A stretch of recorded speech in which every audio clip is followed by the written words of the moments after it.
It's been a while since I've talked about divination on this channel, so let's talk a little bit about divination methods that I personally am a fan of, shall we? For those of you who don't know or need a refresher, divination is, in this context, the act of trying to learn information either about the past, present, or future through methods that are outside the normal mundane scope of things. You're trying to find out methods of, let's say you want to know if somebody did something, rather than ask them, you're using divination to try to figure out if that is true. There have been various divination practices throughout history, and some of them are better, some of them are worse, and some of them are a really mixed bag, so let's get into it. I'm going to start with the most well-known if you are a modern-day occultist. Tarot, the 72-card pickup of the occult world. Tarot can be used with various spreads. There's methods of using tarot that are intuitive. There are methods of using tarot that are by the book. You're going to want to develop a tarot practice that is right for you. I have a video on this channel about tarot, I believe. And I'm going to just start by saying that tarot is very good for beginners to divination because it is the most well-documented and most well-known of all the different types of divination. Now, that being said, problem with it. People are going to have conflicting views. People are going to have conflicting ways they read the cards. Their relationship with one card might be different from a different person's relationship with a card. So, it is incredibly broad. One card could mean something completely different in one context to one person than it could the other person. I've also had problems where sometimes tarot is a little bit, because tarot is so easy to just pull another card, you end up having situations where sometimes the way people read cards is, oh, I don't understand this, so I'm just going to pull another card, which ends up leading to a massive amount of information inflation, which leads to the divination being less useful than if you just try to interpret the cards as they are. I'm going to give tarot a 5 out of 10. And for those of you wondering, my favorite deck is the Radiant Wake deck. I like the Radiant Wake deck, that's the one I use. Next we have Geomancy, which used to be a much more popular form of divination, but it fell out of favor over time due to the popularity of tarot and the easiness that it is to get into it. And Geomancy has much more rules. For those of you who don't know, Geomancy is a binary system of divination. It is a form of divination where you are generating figures, you're generating geomantic figures, and these geomantic figures have meanings associated with them, and depending on what figure lands where, it is heavily astrology based, so depending on what figure lands where, you will end up having a different meaning. You could have a reading that says you're going to have a great love life in the next coming months, or you could have a geomancy reading saying that you should not buy the horse because the horse is actually sick and will die in a couple of months.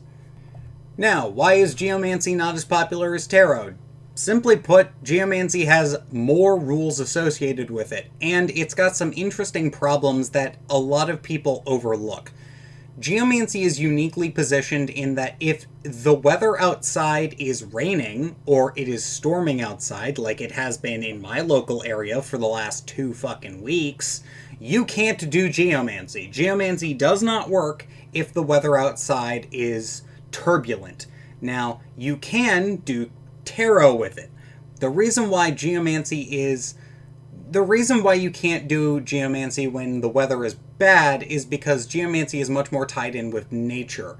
And by being more tied in with nature, it is said that the spirits of the land and the spirits of nature and the rocks, the geo and the geomancy, are assisting you with giving you the information. Now, the binary yes-no is the most simple way of them doing this, apparently. And we just interpret it through an astrological lens, and we use this geomancy figure, these geomantic figures in this various chart. I'm not going to go fully in depth on how to do a full geomancy chart. I'm just kind of giving you an introduction into, like, here's something you can look into. That being said, I gave tarot a 5 out of 10. I'm giving geomancy a 7. I'm giving geomancy a strong 7 on this one. And the reason I'm giving geomancy a 7 is because I've gotten a lot of incredibly specific information out of geomancy, and it's much more, reveals the information in a much more transparent way, and you can get information that you really, really, really shouldn't be able to out of Geomancy, as bizarre as that sounds. The next one I wanted to talk about is getting information using spirits. This is going to be Divination by Evocation.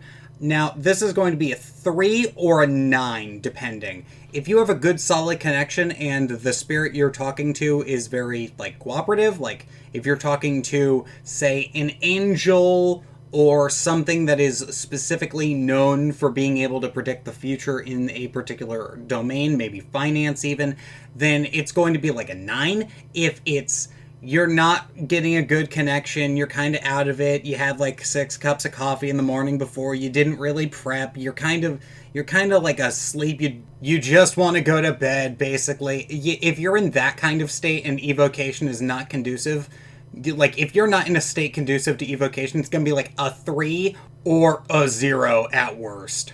For those of you who don't know what I'm talking about, there's various grimoires that say that spirits can tell you about the past, present, and future. Now, this is what I'm talking about when I say divination by evocation, where you're going to go into you're going to go into your evocation setup, you're going to go to your altar, you're going to conjure the spirit, and you're going to communicate with it. It's going to communicate to you through your mind's eye. You're going to definitely feel a presence if you are spiritually attuned to that sort of thing. Or if you have spiritual familiars, you don't even need to do a conjuration. You can just ask your spiritual familiars and they will help teach you or tell you the information you're looking for, one or the other. Divination by familiars is going to get like a 6, because I've gotten a lot of really weird information and they're really helpful, but they are more limited. The final form of divination I want to talk about is the Eastern equivalent of Geomancy, the Eid Shing. This is the Book of Change. The Eid Shing, for those of you not familiar, is the Chinese Book of Divination. It was endorsed by Sun Tzu, and we all know how I feel about that guy. But for all intents and purposes, the Eid Shing is a very different and very unique system of binary divination. It uses coins instead of rocks like Geomancy. So you use the coins to generate an Eid Shing figure. It's actually called a hexagram, and the hexagram will take you to a poem in the book, and from there you read the poem, and the poem is supposed to give you insight. Now there's changing lines, because there are different ways that the trigrams can change, and they are elemental. They are the Eastern associations of the elements, so they're not the Western associations of the elements, they are attributed to various different Chinese elements, and these elements are, I believe, Taoist in nature. I'm not entirely sure. Somebody can correct me on that, but I believe they're Taoist in nature, and the poems are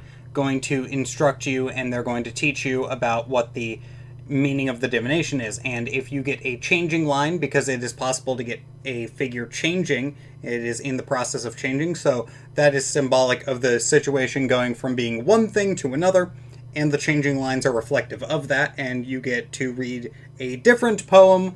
You read specific lines associated with that poem, and it's a very, very in-depth system that I am butchering an explanation of. I highly recommend you look into it further on your own.